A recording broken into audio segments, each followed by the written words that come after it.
das Carnificinas. Muito bonito, de Augusto dos Santos, psicografia de Chico, para a gente começar as nossas reflexões do dia de hoje. Né? E quando a gente fala em Páscoa, né, obviamente, como cristãos, a gente remete, né, à paixão de Cristo, né, à morte e ressurreição. Mas antes da gente dar uma leitura espírita, né, vamos caminhando juntos. Qual o objetivo do estudo? Então, o objetivo do estudo é analisar o simbolismo, a significância do feriado da Páscoa, né, do ponto de vista espírita, mas a gente vai fazer isso numa crescente. A gente vai revisitar as origens da Páscoa, né, lá na tradição judaica, a gente vai analisar a Páscoa na tradição cristã, né, a gente vai revisitar os simbolismos da cultura pagã, que fazem parte, né, da cultura popular, e, por fim, o auge, o ápice da nossa conversa, né, a gente vai traçar reflexões sobre a Páscoa segundo o Espiritismo. Então, venham comigo nessa jornada gostosa, né, como se fosse uma máquina do tempo. Vamos voltar, vamos entender o contexto, vamos refletir juntos, né, e no final a gente abre para comentários, perguntas, lembrando sempre que a gente tem na sala de bate-papo, hoje aí com o suporte dos amigos Henrique Dutra e Eduardo Haddad, né, que vão dando suporte ao longo da nossa conversa. Então, vamos lá, meus amigos, para começar, né? Então, a origem da Páscoa, né, judaica, né, como é chamado pelo povo judeu, né, o Pessah, ele tem origem na Bíblia, lá no Êxodo, no capítulo 12. Né? Então, vamos relembrar aqui o que motivou, de onde vem essa palavra, a origem. Está lá no 12, Êxodo 12. Ora, o Senhor falou a Moisés e a Arão na terra do Egito, dizendo: tomará cada um um cordeiro, e o guardareis até o 14º dia do mês. O matará à tardinha. Tomarão o sangue e pô-lo ambos aos umbrais e verga das portas, das casas em que comerem. Porque naquela noite passarei pela terra do Egito, e ferirei todos os primogênitos da terra do Egito. Mas o sangue vos será por sinal nas casas em que estiveres. Vendo o seu sangue, passarei por cima de vós, e não haverá entre vós praga para vos destruir, quando eu ferir a terra do Egito. E esse dia vos será por memorial, e celebrareis por festa ao Senhor, através das vossas gerações, e celebrareis o estatuto perpétuo.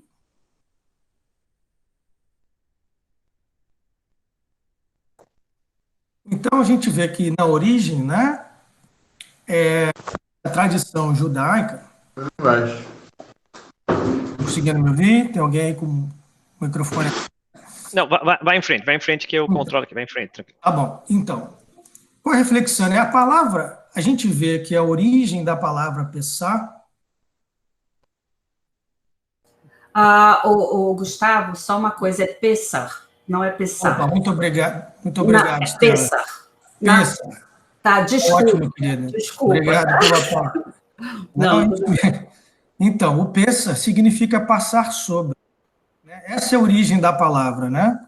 O que hoje dá origem à Páscoa judaica, onde o povo, né, no início, lembrava, né, não só a libertação do povo hebreu, né, do Egito, né, e a sua marcha de 40 anos no deserto, e o símbolo, né, dessa celebração é o Pessah, né, que significa aí, como a gente vai ver, que é esse simbolismo do sangue, onde, né, parte das pragas, né, do Deus único, né, que estava tentando libertar o povo hebreu, né, do Egito, se usou esse simbolismo.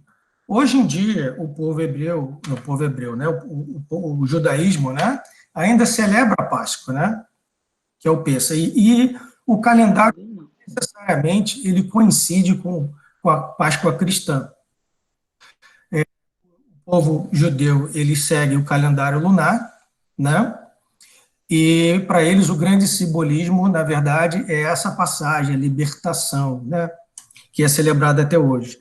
Eles têm, se eu não me engano, Estela, me corrija, por favor, eles celebram um jantar, né? Esse ano o Pêssar caiu na quarta-feira, e onde à tardinha eles têm um jantar, que chama de Seda, onde tem vários pratos, né, que são simbólicos para lembrar, né, essa fase de dureza, né, de resiliência do povo. Então, isso é lembrado todos os anos. Seguindo mais à frente, então vamos agora dar uma revisitar aqui do ponto de vista da tradição cristã.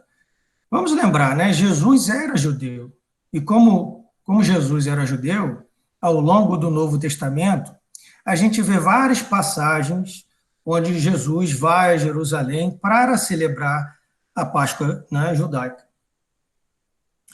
Tanto no começo, né, até na palavra do bom samaritano, né, porque se subia a Jerusalém, depois descendo lá, né, ele diz que uma pessoa estava descendo de Jerusalém a Jericó. Então, são dicas, né, que nos são dadas, né, de sempre que o povo hebreu, na tradição, ia até Jerusalém, né, para celebrar a Páscoa.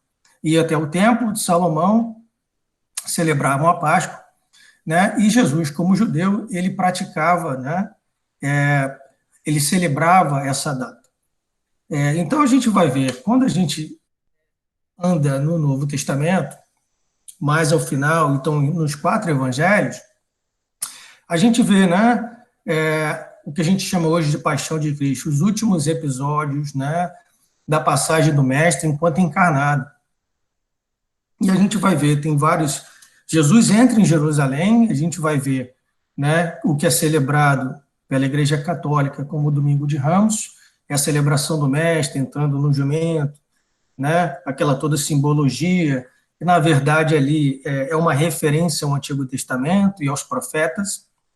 Ele entra na cidade e ele tem um jantar, né, com os discípulos. E nessa ocasião do jantar, Jesus, né, como espírito de alta escola, como era, ele dá várias mensagens ali, né, através de simbolismo, através de palavras, né. Então, o que a gente vê? Logo ao início, né, a gente vê que Jesus lava o pé dos discípulos. Simão Pedro fica até constrangido. Como assim? O senhor vai lavar o meu pé? Né? Porque eram os servos que lavavam os pés dos mestres, e não o contrário. E Jesus ali, o nosso mestre, o nosso guia, né, numa lição de humildade, lavando o pé, né, na simbologia ali né, do lava-pé, ele exemplifica, né? E ele diz que o maior discípulo, quem quiser ser aquele maior discípulo, que seja o menor. Ele mostra, né, o mestre, né, servindo, né, aos discípulos numa lição de humildade tremenda. Ele também, ao longo ali, ele tem aquela conversa com Pedro, que fala da negação, ele tem a conversa de Judas, que ele fala que alguém vai o trair, né, e é como uma despedida ali, né, ele está celebrando a Páscoa judaica, né, mas ele ali está anunciando que ele deixaria, né, que o tempo dele estaria chegado, que ele retornaria ao Pai. E, obviamente, que né, pela evolução espiritual e moral, né, dos apóstolos, eles tinham muita dificuldade de entender isso, mas como assim? Você vai voltar para o Pai? E Pedro até pergunta, mas a gente não posso ir junto? Ele fala, não, Pedro, você não pode, para onde eu vou, você não pode me seguir no momento. Um dia você vai me seguir, né? Jesus te mostra como o caminho, a verdade e a vida. E fala, ninguém vai ao Pai senão por mim. E mostra, né? Se quiser me seguir, segue meus passos, segue meu ensinamento. Ele também nos apresenta, né, o que mais tarde ele fala, olha, eu vou, mas eu pedirei ao Pai, e ele vos dará um novo Consolador, esse que virá, né, com vocês e relembrará todas as coisas que foram ensinadas. Jesus destaca o valor da confiança no seu amor e na proteção, né? Se apresenta como a videira verdadeira, onde o Pai é o agricultor. E como eu gosto de dizer, né, depois de todos os ensinamentos, no final, é como se levantasse a barra um pouquinho mais alto, né, ficasse um pouquinho mais difícil. Ele apresenta um novo mandamento, né? Ele anuncia, olha, Lembra? Os mandamentos, ele pega aí, aproveitando, né, a discussão muito, muito boa que a gente teve hoje no nosso sistematizado da doutrina, onde lembramos, né, os 10 mandamentos de Moisés. Depois Jesus, né, sintetiza esses 10 mandamentos em dois: amar ao Pai de todo o seu coração, né, de toda, acima de tudo, e ao próximo como a ti mesmo, né? Então, ele resumiu os 10 em dois. E no final, ele levanta a barra um pouquinho mais alto e ele fala: amai-vos uns aos outros como eu os amei. A gente parar para pensar, qual a intensidade de um amor de um Cristo? Será que a gente consegue conceber, né, a grandeza de um amor de Cristo? Será que um dia a gente vai conseguir amar como um Cristo ama ao próximo? Então, realmente, ele levantou a barra. Ô, Guga, vou pedir para você reapresentar, sair do present and present again, rapidinho, só para voltar ali para o começo. Estamos aí com 86 conexões. Muito obrigado a todos. Seguimos em frente aí. Vamos lá, meu amigo. Você me fala aí se tiver que fazer mais algum ajuste. Não, simplesmente, se você reapresentar, está apresentando agora de novo. Pode, vai em frente. Obrigado. Nada.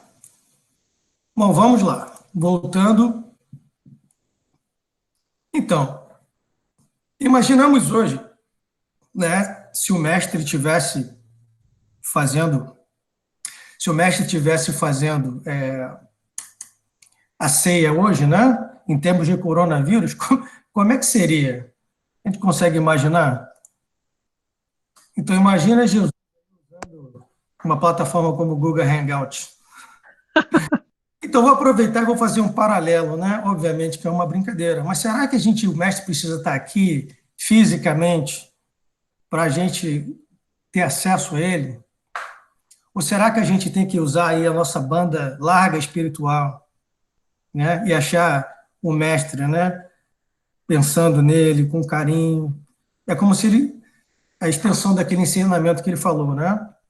Onde tiveres um ou mais reunidos em meu nome, lá estarei. Então, não tenho dúvida, Jesus está aqui, onde quer que ele esteja. Ele tem o poder da ubiquidade, ele pode estar em vários lugares ao mesmo tempo. Então, não tenho dúvida, meus queridos, que quando estamos falando em nome do Cristo, trazendo a boa nova, né, as lições do Evangelho, o Mestre, onde quer que ele esteja, ele está conosco. Tá? Então, não nos esqueçamos disso. Mesmo nos tempos difíceis de coronavírus, se acionarmos a nossa banda larga, né, se usarmos o nosso Wi-Fi interno e nos conectarmos com o Mestre, não tenho dúvida que onde quer que ele esteja, na sua tela mental, ele vai receber o nosso chamado.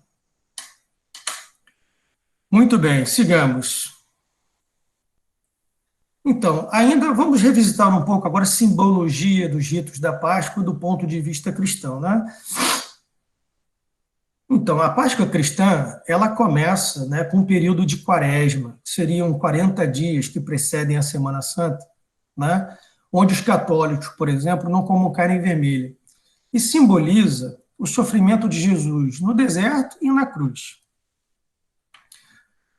Seguindo, a gente tem a Semana Santa, né, que começa com o Domingo de Ramos, como o domingo passado foi celebrado pelo Domingo de Ramos, e como a gente já discutiu aqui anteriormente, ele representa a entrada de Jesus em Jerusalém, né?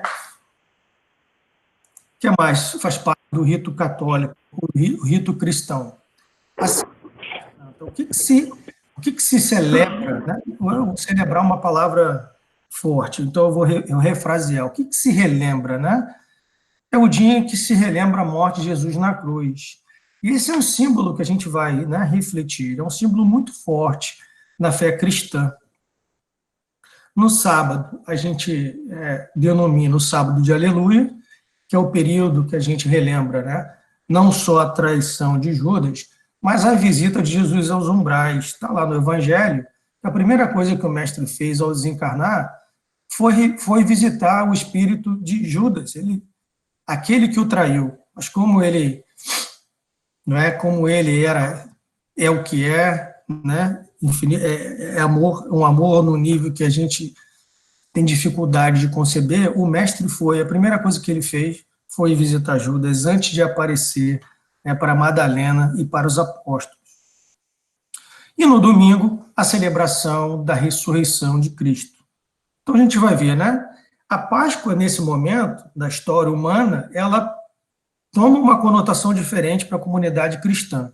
Vamos lembrar que para os nossos irmãos da fé judaica, Jesus não é o Messias, né? Então, para nós cristãos, Jesus é o Messias, e a partir desse momento na história, como Divaldo Pereira Franco nos lembra, Jesus dividiu a história em duas partes, né? Antes de Jesus e depois de Jesus. E a partir, né, da ressurreição, a Páscoa cristã ela ganha uma nova conotação. É o simbolismo da passagem da morte para a vida, né? E a gente vê nessa imagem, né, qual é a representação, né, cristã da Páscoa, né, dessa lembrança da ressurreição de Cristo. É a cruz. E já diz lá João, se eu não me engano, João 1,36, onde João nos está apresentando Jesus como o Cordeiro de Deus. Vamos fazer, então, uma analogia. Lembra que lá no Egito, né, o povo hebreu sacrificou um cordeiro e usou o sangue do cordeiro nos umbrais das portas para que o Espírito Santo não punisse aquela casa e matasse o primogênito. Então, Jesus se apresenta, João apresenta Jesus como o Cordeiro de Deus, aquele que se sacrificou em nome da humanidade, né? E ele nos mostrou que a morte é uma ilusão, a morte não existe. Jesus venceu a morte, ressuscitou da morte para a vida. Agora, uma reflexão aqui ainda, sem julgamentos de valor, porque nós estamos aqui para fazer prosélitos, né? Mas a gente sempre tem essa imagem de Jesus na cruz, né? Que para quem viu o filme A Paixão de Cristo, né, de Mel Gibson, é tudo uma imagem pesada de um Cristo, né, esfolado, machucado, sofrendo. E a gente parece que tem uma necessidade de revisitar isso. Quantas celebrações, né, a gente tem todo ano. É como se a gente tivesse um evento, vou fazer uma analogia aqui muito simples. Todos nós tivemos momentos difíceis na nossa vida, né? Vamos imaginar que a gente, né, alguém muito caro para a gente morreu, ou foi assaltado, sofreu uma violência. Imagina que todo ano, para lembrar aquele fato, nós fizéssemos uma simulação. Olha, alguém assaltou a sua mãe e ela foi brutalmente espancada, né? E todo ano você quer relembrar isso, então você faz uma simulação e a sua mãe vai ser, na simbologia, espancada e você vai reviver aquilo. Então, pensando um pouco, será que realmente isso é uma coisa sadia? Será realmente que é isso que o Cristo gostaria? Não estou fazendo valores, veja bem, estão trazendo aqui uma reflexão. A pensar, o que nos traz, né, um sentimento de culpa, né, a gente vê o Cristo, a gente ouve, o Cristo morreu para nos salvar. Será que o sacrifício do Mestre realmente nos salvou a todos? Será que estamos todos, por aceitar o Cristo, né, redimidos das nossas falhas e daremos acesso a mundos celestes e divinos? Ou será que cada um de nós tem que seguir o caminho do Mestre, acender a nossa chama interna, né? Porque Jesus, meus amigos, ele já é Espírito Crístico há muitos anos, né? E ele reencarnou na Terra para mostrar de exemplo, de guia, mostrar o caminho, como diz. Ele é o caminho, a verdade e a vida. Ninguém vai ao Pai senão por mim, fazendo o que ele fez, praticando os ensinamentos. E não simplesmente agora, desculpe, eu aceitei Jesus e estou salvo. Ninguém está salvo sem ação, ninguém está salvo sem mudar. E a gente vai resolver isso. Vamos, para a gente, né, fechar esse episódio, uma reflexão, né? A igreja, não a igreja atual, né? A igreja nos seus primórdios, a igreja da época medieval, ela tinha essa coisa de plantar o sentimento de culpa, porque as pessoas sentindo culpa, elas iam atrás das indulgências essas que no período da nossa história eram vendidas.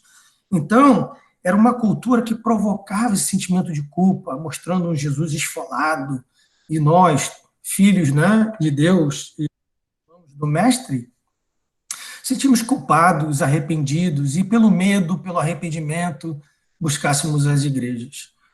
Mas os anos passaram, né, nosso conhecimento evoluiu, e talvez hoje a gente possa ter uma leitura mais diferente do Cristo. Mas a gente vai chegar lá. Mas antes de chegar lá, a título de curiosidade, se vocês me permitem, né, alguns ritos simbólicos da cultura pagã que foram incorporados à Páscoa. Então, a gente vê que a data da Páscoa atual, ela coincide com a celebração da primavera. Então, ao longo dos anos, alguns elementos, né, da cultura pagã foram incorporados ao feriado da Páscoa, né?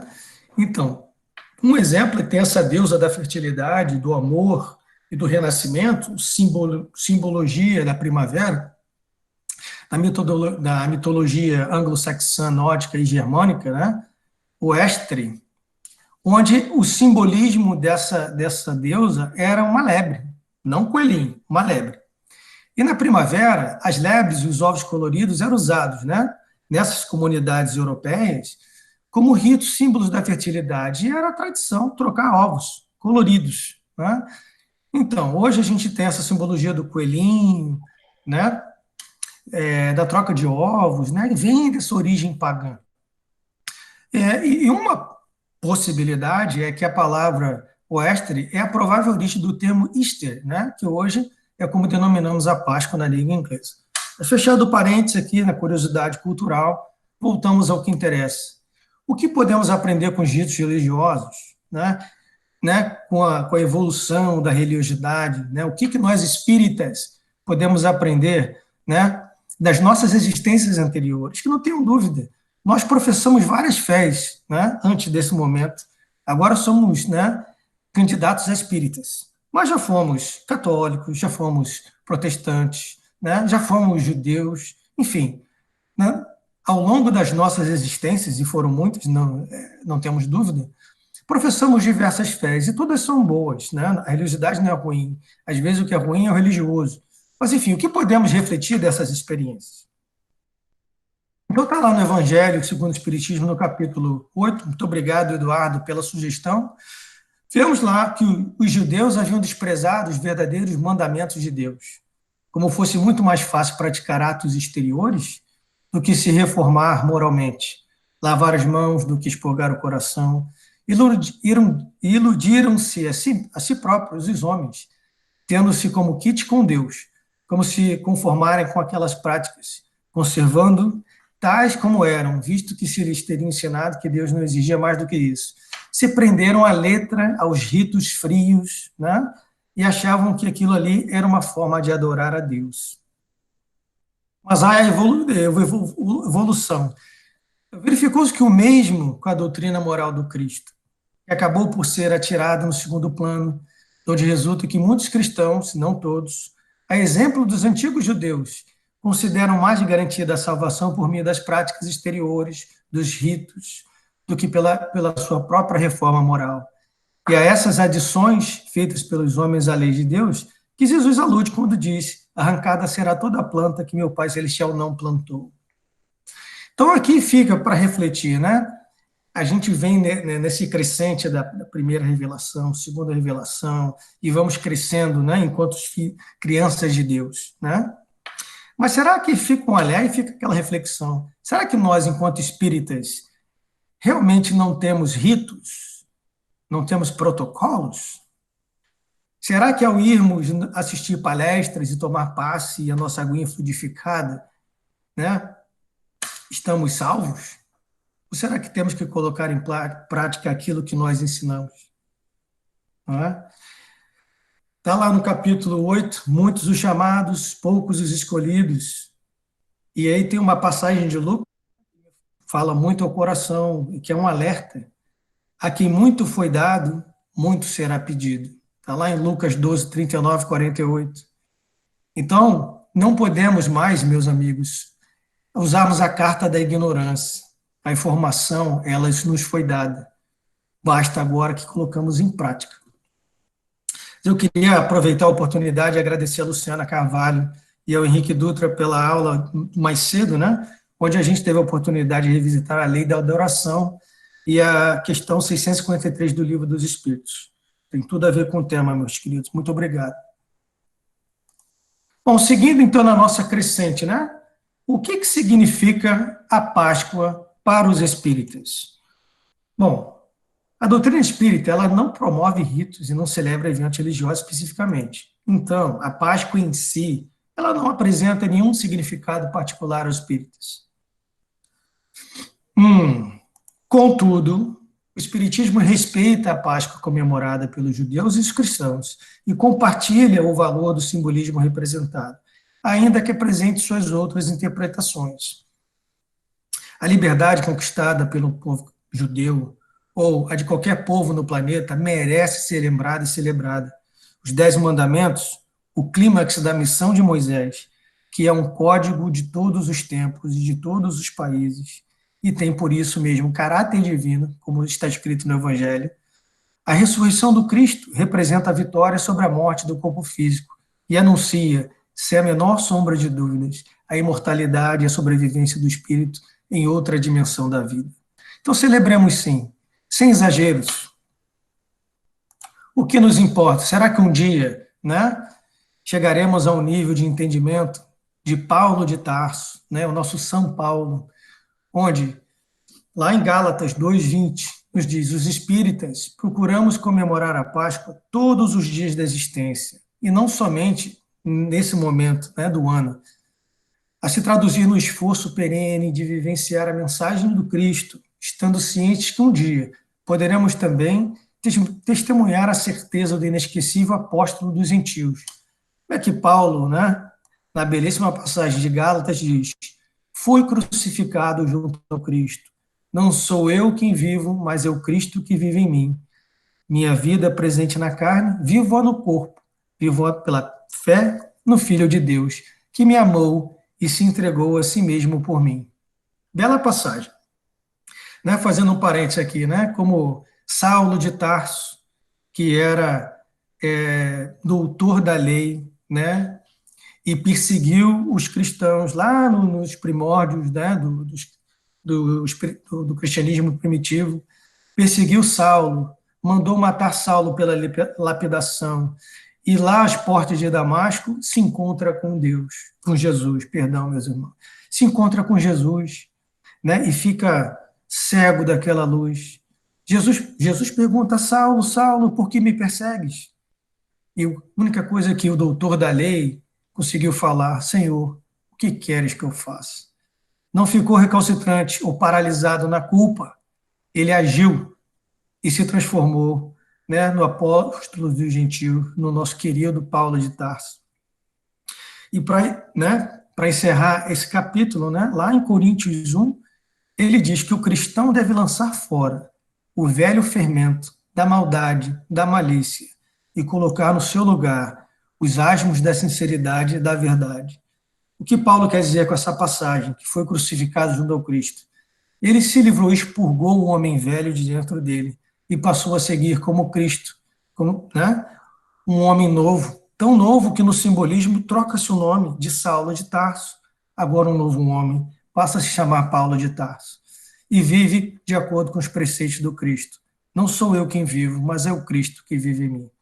Excelente exemplo. Seguindo, então, meus queridos, né, o nosso foco da Páscoa é o querido Mestre.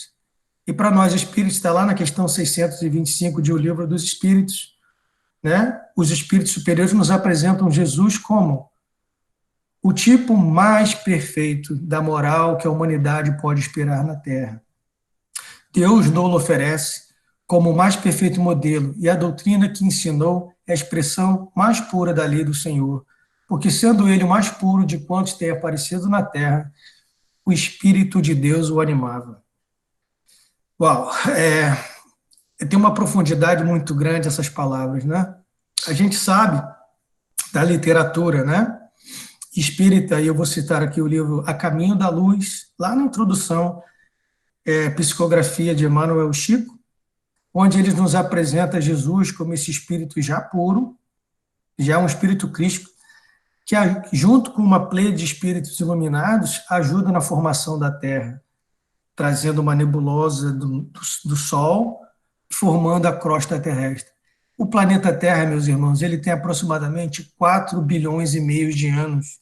E Jesus, esse nosso irmão mais velho, já era espírito puro, já era espírito crístico.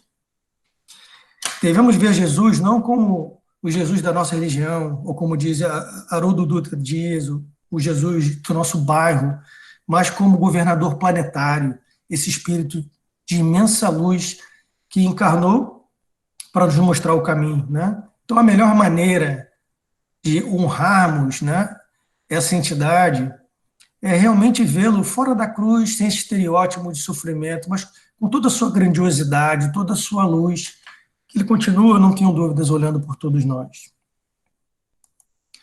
Então, vamos aproveitar agora, né, estamos caminhando para o encerramento, vamos ver o simbolismo da Páscoa e dar uma leitura sobre a codificação. A gente vê a questão da ressurreição e da reencarnação. Olha, para nós espíritas, né, o espírito, ele, para evoluir, ele tem múltiplas existências. Então, o espírito, ele é imortal, ele nunca morre. Mas a cada reencarnação num corpo novo, como ele disse a Nicodemos, ninguém verá o reino dos céus se não nascer da água e do espírito. Então, para nós espíritos, a cada reencarnação, né, temos a oportunidade de evolução, de melhorarmos um pouquinho mais, e angariando aí os bônus hora, né, nos tornando pessoas melhores. É diferente de outras fés cristãs, onde a ressurreição seria no mesmo corpo físico. Para nós espíritos, sabemos que isso não é possível. O espiritismo também nos mostra a questão do corpo fluídico, né? O que chamamos de perispírito. O que é o perispírito? O perispírito é um corpo semimaterial que faz a ligação entre o espírito e o corpo da matéria. Lá em O Livro dos Espíritos, Kardec faz a pergunta aos espíritos superiores se espírito tem forma. E a resposta, não me lembro a questão agora especificamente, mas a resposta é a seguinte: tem forma e tem cheiro, inclusive. Parece como uma chama que varia do opaco ao rubro, né? Essa é a forma do espírito. Mas como Jesus, quando ressuscitou e apareceu primeiro para Maria Madalena, depois para os discípulos, ele se apresentou numa forma que parecia a forma humana, porque o perispírito, ele reflete a forma humana, né? Ele é um corpo semimaterial. Diz lá Kardec, na Gênese, né, que quando Jesus apareceu para Maria Madalena e para os seus apóstolos, ele se apareceu na forma, né, perispiritual, que traz a mesma aparência do corpo físico. Ele nos mostra o conceito da imortalidade da alma. Jesus nos mostra que ninguém morre. A morte é uma ilusão. Quem morre é o corpo físico. A essência, ela continua, ela evolui, né? Então, Jesus mostra ali, se mostrando, né, que a vida continua. Outro conceito interessante são os fenômenos mediúnicos. Como é que foi possível Jesus ser visto pelas pessoas, né? Então, isso é o que nós chamamos de um dos efeitos mediúnicos, onde provavelmente ali fluidos, né? Fluido ali chamamos animais, né? O ectoplasma.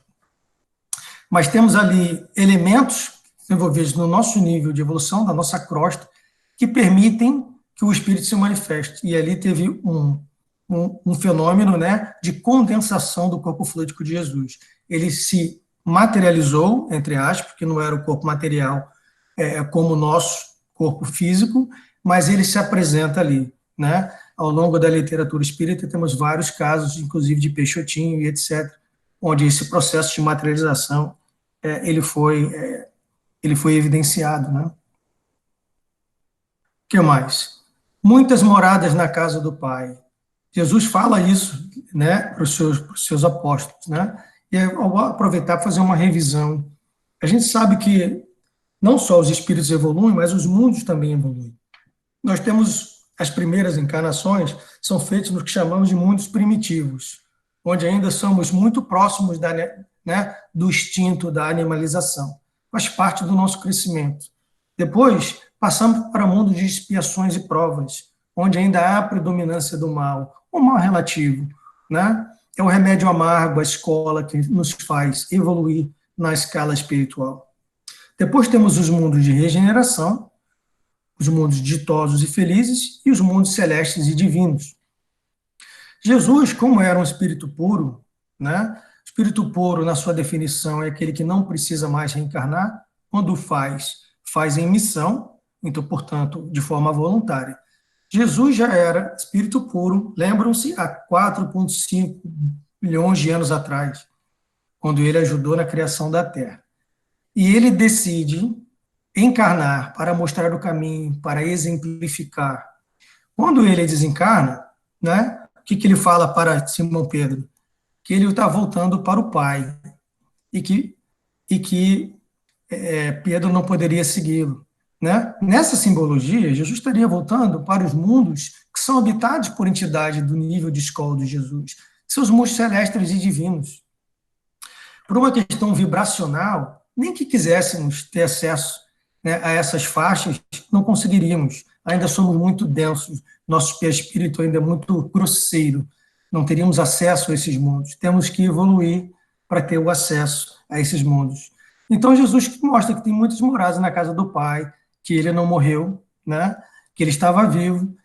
E mais, ele nos apresenta o conceito, né, consolador, que ele diz: mas não se preocupem, se me amais, guardeis os meus mandamentos, e eu rogarei ao meu Pai, ele vos enviará outro consolador, a fim de que fique eternamente convosco. É o Espírito da verdade, que o mundo não pode receber, porque não vê absolutamente e o não conhece. Mas, quando a vós conhecê-los-ei, porque ficará conosco, estará em vós. Porém, o Consolador, que é o Espírito, que é o Santo Espírito, que vem do meu Pai, enviará meu nome, vos enviará todas as coisas e vos recordará tudo o que eu venho dito. Está lá em João 14. Então, a mensagem tem uma profundidade muito grande, que, na verdade, para nós espíritas, né, o Espiritismo é a terceira revelação, é o Consolador prometido. E através de uma falange de vários espíritos, né, puros, bons, que essa mensagem foi disseminada para nós. Então, temos acesso à codificação. Temos acesso à releitura dos ensinos do Mestre, né, que falava por parábolas. Jesus falava de acordo com tempos e os lugares. Então, qual é o caminho, né? Se a gente for tentar, eu não posso resumir a doutrina numa só, mas pode dizer que um dos aspectos mais importantes da doutrina espírita é nos ajudar a nos tornarmos melhores. O que a gente fala, né? Homens de bem. Eu não vou ler aqui a descrição do cargo, mas fica a dica. Lá no Evangelho segundo o Espiritismo, capítulo 17, você tem lá a descrição do cargo. Não é fácil. Como eu costumo dizer, né? Ninguém disse que seria fácil, mas sim, é possível. Basta seguirmos os exemplos de Jesus. Obviamente que não temos a pretensão de nos tornarmos espíritos puros amanhã, né? Temos que ter conhecimento do nosso nível espiritual. Mas se conseguirmos vencer os nossos próprios males, se conseguirmos retornar à pátria espiritual um pouquinho melhor do que somos hoje, já teria valido a experiência. É o que eu costumo dizer aos nossos amigos do centro. Essa nossa versão é a nossa melhor versão. Nós nunca fomos tão bons quanto somos agora. Então, a gente sabe que daqui, entre aqui, onde estamos, em um nível crítico, tem muito chão, meus amigos. Mas a gente vai chegar lá, se Deus quiser. E ainda nesse capítulo de seres perfeitos, né? No item 3, tem a questão dos bons espíritas, né? E está lá, eu vou ler aqui, né? Reconhece-se o verdadeiro espírita pela sua transformação moral, pelos seus esforços que emprega para dominar as suas más inclinações. Enquanto um se contenta com seu horizonte limitado, outro aprende alguma coisa de melhor, se esforça por desligar-se dele e sempre o consegue, se tem firme vontade. Isso me remete a duas questões do Livro dos Espíritos. E eu vou pedir permissão aqui para repetir, porque quem estuda comigo sabe que eu sempre cito essas duas questões. A primeira, questão 909. Poderia sempre o homem, pelos seus esforços próprios, vencer as suas más inclinações? Pergunta Kardec. Aí os espíritos superiores respondem, sim, por vezes fazendo esforços muito insignificantes. O que lhe falta é vontade. Quão poucos dentre vós fazem esforços. A segunda questão é a 919, que nos diz: qual o meio mais prático, mais eficaz tem um homem de se tornar melhor nesta vida e resistir à atração do mal? Respondem os espíritos superiores. Um sábio da antiguidade vos disse: conhece-te a ti mesmo. Quando a gente for dormir, como dizia lá Santo Agostinho, quando a gente for colocar a nossa cabeça no travesseiro, fazer uma reflexão do dia, o que eu fiz, o que eu podia ter feito melhor, né? E corrigir os erros. Estamos no nível espiritual que ainda precisamos muito aprender. A gente sabe que o aprendizado ele vem em duas formas, né? Pelo amor, que é a porta larga, o caminho mais fácil, né? Ou pela dor. Às vezes a gente ainda precisa da dor, como a gente está presenciando, né? O coronavírus, por exemplo, a gente está sentindo a dor do isolamento para poder valorizar o abraço. A gente está numa quarentena, presos dentro de casa para valorizar o núcleo familiar, né? Se aproximar dos mais próximos, porque caridade começa dentro de casa. Mas é fantástico ver o lado positivo, né? Quando a gente não aprende no amor, a gente aprende na dor. Ver o lado positivo das pessoas fazendo live, das pessoas se frequentando virtualmente, das pessoas lembrando do mestre, né?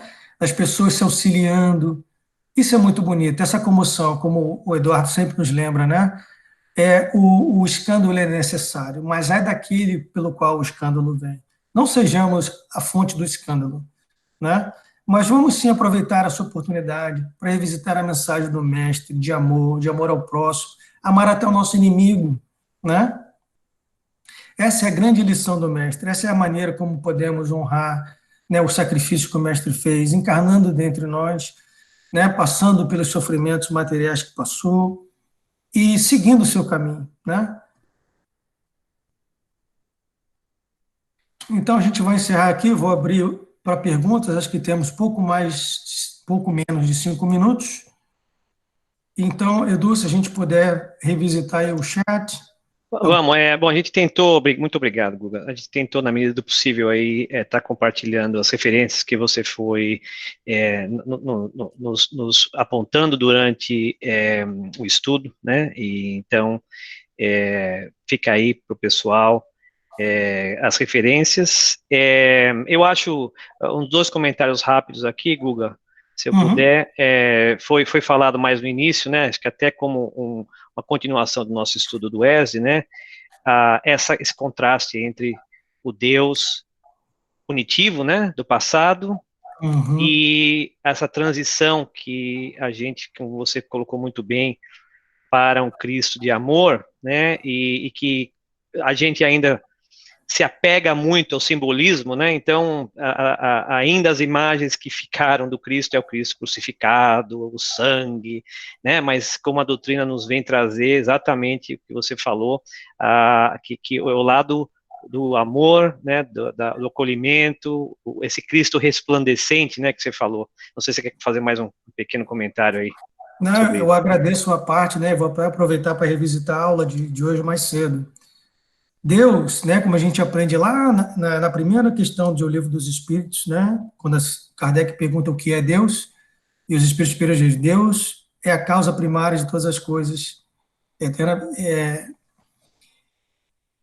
Então, Deus ele é imutável, Deus ele é eternamente bom e justo. O Deus sempre foi bom.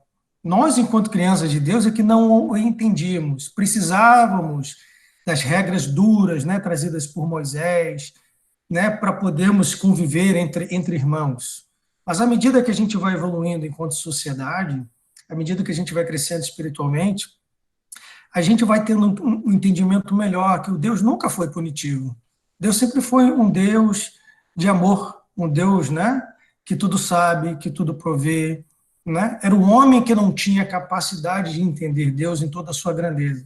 E Jesus, como nosso guia e modelo, né, que é o máximo que conseguimos aspirar no nosso nível de evolução, nos traz essa consciência de que é o amor, né? É o amor próprio, é o amor ao próximo, é dessa maneira que podemos adorar a Jesus e a Deus como estudamos hoje mais cedo. Obrigado pela parte.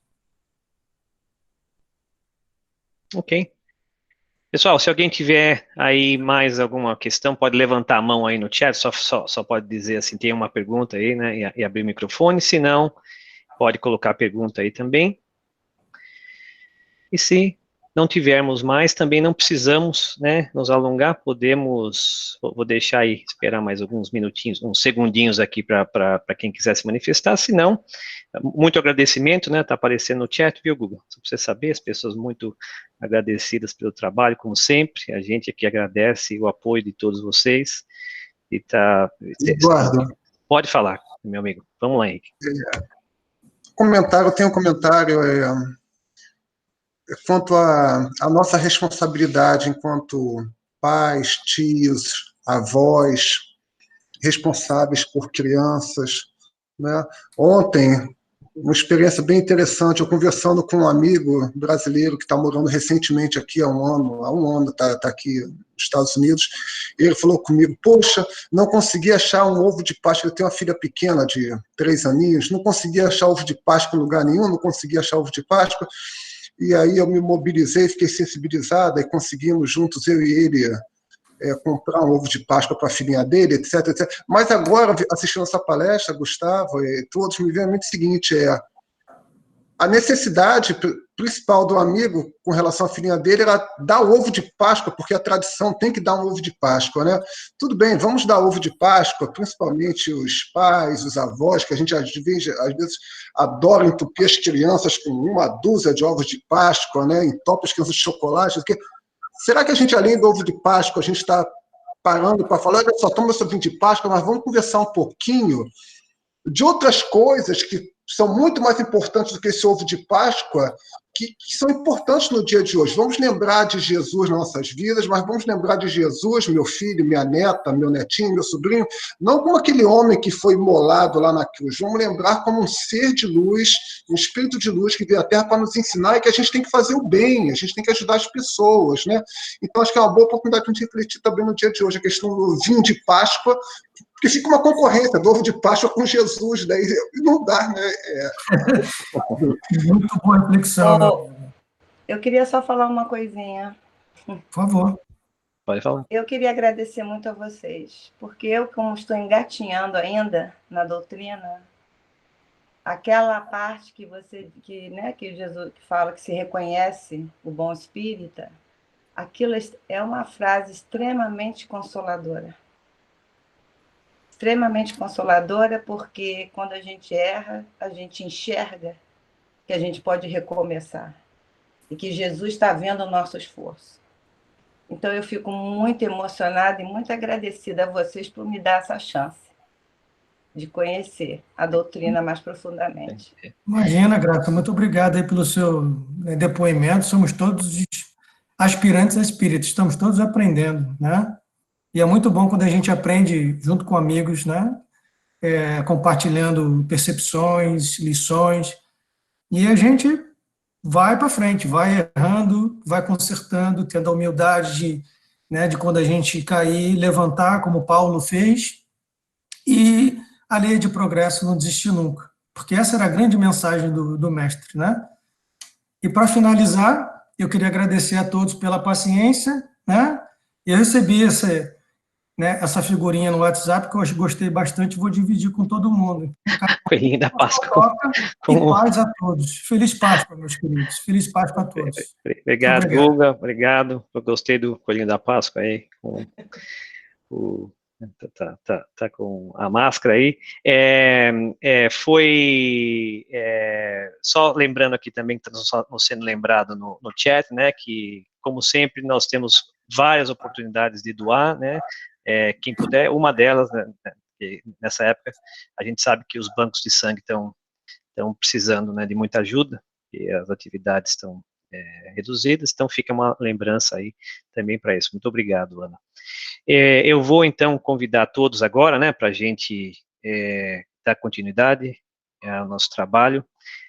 Vou estar convidando a todos para que a gente faça uma corrente de pensamentos e corações, aonde estivermos, Vamos aí, né? Nós estamos todos saudosos desse abraço, amigo, carinhoso, gostoso. Então vamos nos abraçar nesse momento, no nosso pensamento. Vamos nos enxergar reunidos e unidos, de mãos dadas, de braços dados, para que a gente possa fazer algumas coisas aqui juntos, né? Que nós sabemos que podemos fazer, como nos foi lembrado hoje nesse estudo. O espírita não é perfeito, é aquele que está buscando se melhorar. E como foi também lembrado, o esforço não tem que ser enorme. O esforço pode ser pequeno e constante, e assim que a gente evolui. Então vamos fazer um esforço juntos aqui nesses momentos. Quem tiver a sua água, né, próxima, vamos também mentalizar a energização dessa água. Mas nós vamos aproveitar esses momentos juntos aqui para doar, porque nós sabemos, como já diz o ditado popular, que é dando que se recebe, e aprendemos na doutrina espírita que é exatamente assim que acontece. Quando nós estamos doando, nós estamos também recebendo, né? Porque, como novamente o ditado popular é mais sábio do que a gente imagina, a gente não pode doar o que não tem.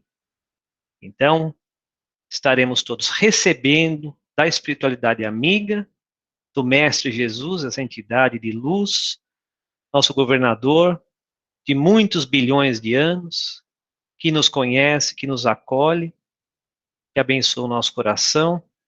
Vamos rogando a Ele e a seus espíritos de luz, nossos mentores e protetores, que abracem a cada um de nós, os nossos lares, aonde estivermos, as nossas famílias.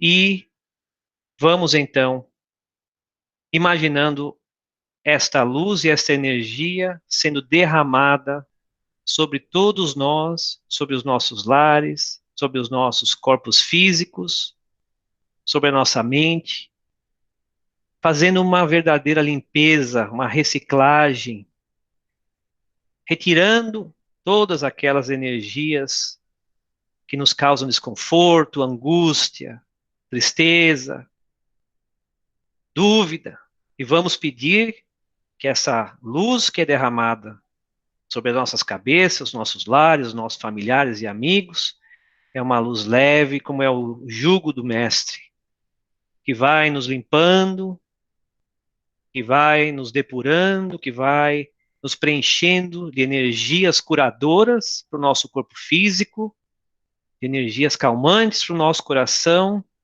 equilibrantes para a nossa mente, para a nossa parte psicológica, nos criando aquela certeza e confiança no Pai de que nós não estamos no controle. Quem está no controle é o Pai. Tenhamos essa fé. Façamos a nossa parte, mas deixemos nas mãos do Pai o nosso futuro. E aproveitemos então para pedir, porque o nosso mundo hoje precisa e nós podemos doar. Vamos doar, vamos pedir para aqueles que trabalham nas linhas de frente, este grande desafio que é o vírus, aqueles irmãos na área de medicina que não têm uma escolha, que têm que estar no campo de batalha, auxiliando, trabalhando, amparando aqueles que estão passando por essa dificuldade, que Deus os abençoe, que os bons espíritos possam dar-lhes força para continuarem nesse trabalho missionário a que foram chamados. Vamos vibrar pelo nosso globo, pelos nossos governantes, os dirigentes de cada nação, que já têm os seus corações despertados para tanta necessidade, como já podemos ver, que possam estar com seus corações e mentes despertados para a fraternidade entre os povos, para a compaixão para com os seus povos governados, para que o mundo se enxergue como irmãos e irmãs, mais do que nunca, nesse momento. Vamos pedir para aqueles cujos nomes foram depositados na nossa caixinha física, mas também aqueles que enviaram os nomes para as preces, aqueles que sabemos estão passando por necessidade, dificuldades, angústias, depressão, que possamos nesse momento doar o que de melhor temos no nosso coração, porque aí estaremos também recebendo esses benefícios, para que esses todos possam ser amparados em suas necessidades físicas, médicas, psicológicas, desafios familiares, muita força, muita luz. Aqueles que desencarnam nesse momento, que possam ser recebidos no plano espiritual de braços abertos, porque muitas equipes no plano espiritual foram preparadas para esse momento. Saibamos que nada é um acidente, nada é por acaso, que então agradecemos aos espíritos trabalhadores pelo seu carinho em receber todos esses nossos irmãos que foram chamados à pátria espiritual mais uma vez. Enfim, que possamos todos estar abençoados nessa semana que se inicia, e que possamos contar sempre com a luz do Mestre e a luz dos nossos protetores pessoais de cada um. Que assim seja. Eu vou pedir ao meu amigo Antúlio que nos brinde a prece final, então, antes das nossas últimas, os announcements.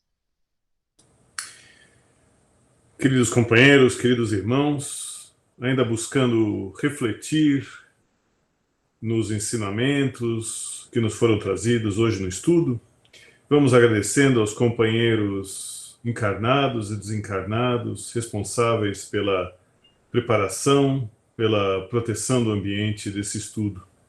Agradecemos pelo Evangelho do Mestre, por poder conhecer o Evangelho do Mestre, pela oportunidade de professar livre a nossa fé.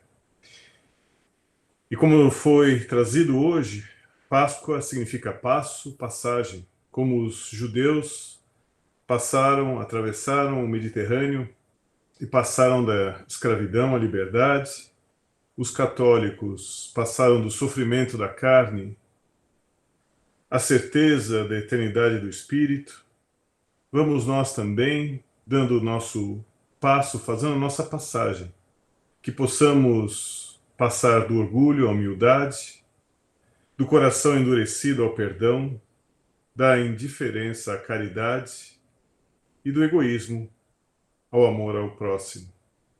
Sendo assim, pequenos passos, no caminho estreito, sim, mas seguro, que nos leva ao Pai. E assim, em nome de Deus, o nosso Pai, de Jesus, o nosso querido Mestre, da mentora e dos mentores espirituais dessa casa, vamos encerrando os estudos e as irradiações de hoje, dizendo graças a Deus. Graças a Deus, muito obrigado, Antúlio. Eu vou passar a palavra rapidamente aqui à nossa querida Claudinha para os anúncios finais. Bom dia a todos. Só gostaria de avisar que no nosso website nós temos uma lista de sugestões de voluntariados que podem ser feitos em casa e na sua comunidade. E está lá a lista e algumas atividades também, sugestão de atividades que possam ser feitas em casa. Mas hoje eu gostaria de focar, Eduardo, se você pudesse mostrar onde está o nosso pedido de orações, se nós formos em Activities, e lá embaixo onde está Prayer List Irradiation. Como todos sabem, lá no Centro Espírita nós temos a caixinha, onde nós colocamos os nomes dos encarnados e desencarnados para podermos fazer a irradiação. Como, né, estamos agora, por causa do isolamento, a quarentena, nós estamos sugerindo a todos os membros e aqueles que estão nos ouvindo que possam ir ao nosso website e colocar aqui, né,